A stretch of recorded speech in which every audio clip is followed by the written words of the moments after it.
Hi guys, welcome back to another cooking video. Typically I'm behind the camera and I don't speak, but today I kind of wanted to do a little cook with me. So I'm going to show you how I'm going to prepare some Prince Edward Island mussels over some homemade pasta. And we're going to start by making our own fettuccine. If you have not seen my prior videos on how to make pasta, I will post the link in the description for a pasta dough recipe. But I've already prepared it just to save some time today. I have some flour here, and I just have the body of my food processor here that I'm going to drape the pasta over when I have cut it with the KitchenAid. I'm going to start off by tearing a bit of the dough off. And I like to flatten it out with my hands before I put it through because you don't want it to be too thick. It will be too hard for the rollers to roll it through. So I'm going to put the setting on 8. And we're going to put our speed on 2. This one is a 3-in-1, so it's spaghetti. It's a spaghetti cutter, the pasta roller, and the fettuccine cutter in the back. So the roller's in the middle. I'm going to roll it through. And you fold it over like that. Roll it through again.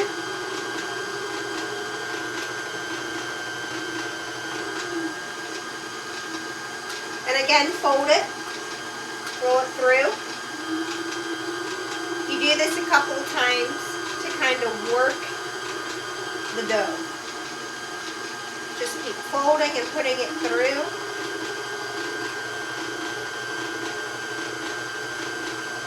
So once you've done that a couple of times,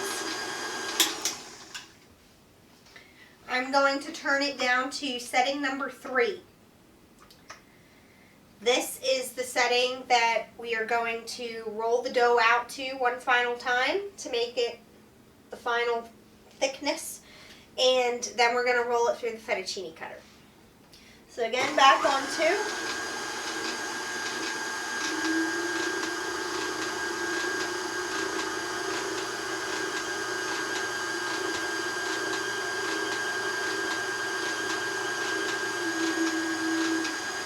You can see I'm left with this long string of pasta dough. So we're going to now roll that through our fettuccine cutter. Look at that.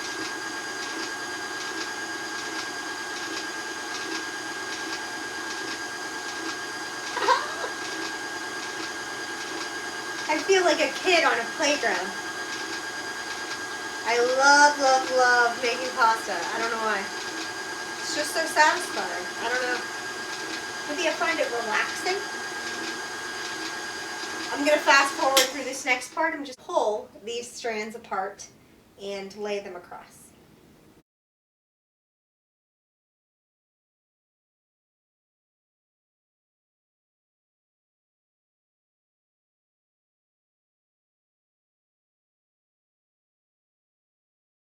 I first had this dish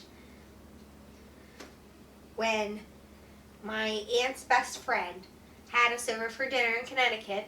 I love visiting Connecticut. And she had some Prince Edward Island mussels, and she served them to me over a bed of pasta, and she had cooked them in a white wine broth, which is what I'm going to do tonight. And oh my gosh, the best mussels I've ever had. And to this day, I have not been able to find Prince Edward Island mussels in my local supermarkets until today. So I'm so excited to finally be able to recreate this dish. Hopefully it is just as good as hers. So thank you, Chris, for showing that to me. I will forever treasure how delicious your mussels were.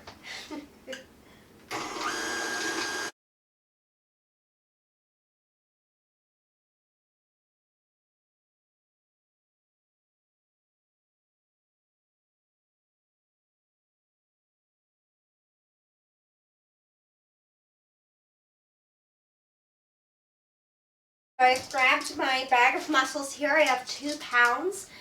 Usually you do about 1 pound of mussels per person, so it's just me and my husband. And I have this paring knife to scrape off any barnacles or debris that is on the shell of the mussel. This container, because I'm going to sort through them, make sure none of them are open. After I sort through them, I'm going to give them a good wash. It shows signs of closing. It's still alive. If it doesn't, it's not. So that one, this is a good example of one that's not alive, because if I go to squeeze it, you see how it doesn't try to close at all? It doesn't. So, that one's not alive any longer.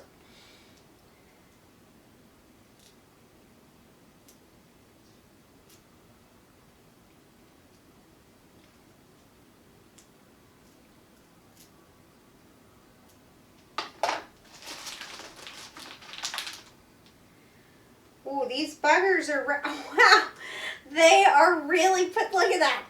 They are together. They are really together, aren't they?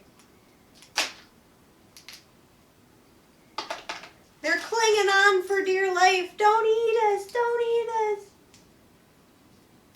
Look at this baby one. Oh my God, I don't even want to eat it. You guys. Look at it. It's so small.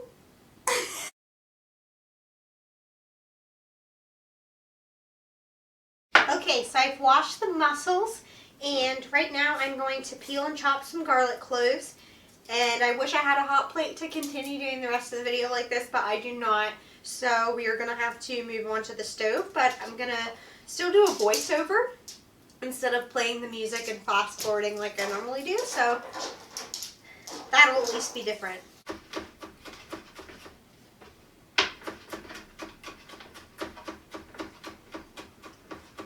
Alright, so now that we have our garlic all minced, I'm going to transfer the visual to the stovetop, and we are going to start with the wine broth.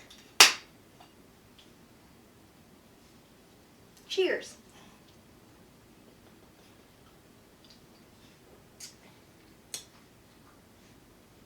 Not bad. Okay guys, so we're going to get started on this wine broth. Make sure that when you are cooking your mussels, you have a tight fitting lid on your pot, because you need to have that steam in order to cook them. So just make sure that it fits well. I'm going to start out by put the heat on medium high and add about a tablespoon or 2 of butter. I'm doing 2 because more flavor, why not? Once your butter is melted, go ahead and add your garlic.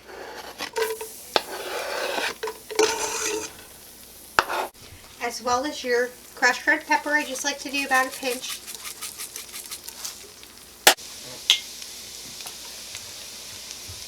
Alright, so once that's about cooked, we're going to go ahead and add some of our wine.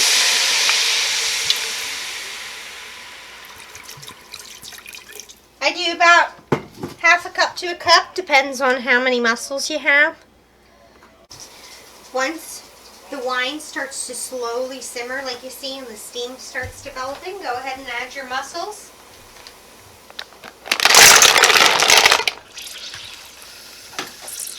And we're going to immediately put the lid on. Cook that for about a minute. After about a minute,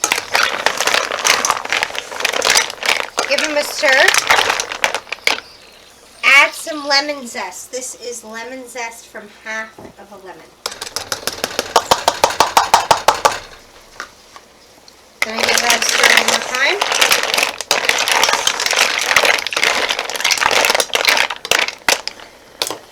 Put your lid back on and cook until the mussels have all opened. Once they finish, you can go ahead and remove them from the heat. Take them out of the broth and set them aside on a plate.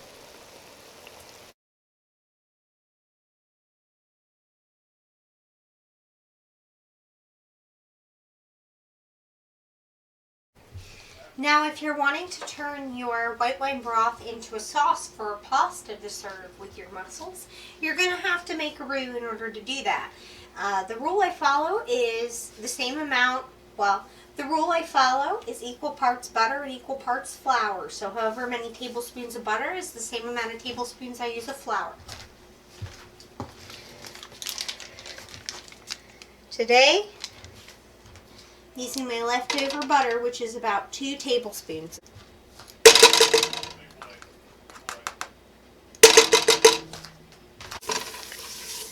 You just want to give it a minute or two to cook off that flour taste, and then that's all you need to do.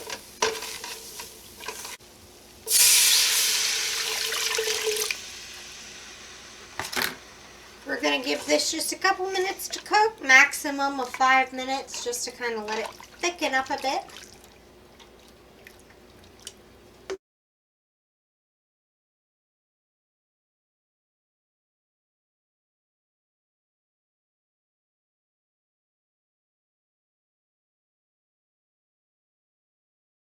I made a couple of mussels for Tito that were cooked separately in water and not in wine. So I'm going to give him a little taste now. We're going to see if he likes it. Omega-3s in the mussels are good for dogs. So look, here he is.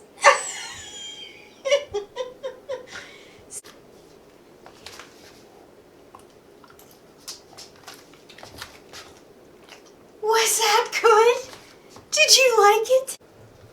This is the final product, you guys. All you have to do is plate your pasta, add your mussels on top, garnish with a little bit of lemon, top with some parsley or oregano or whatever it is that you prefer.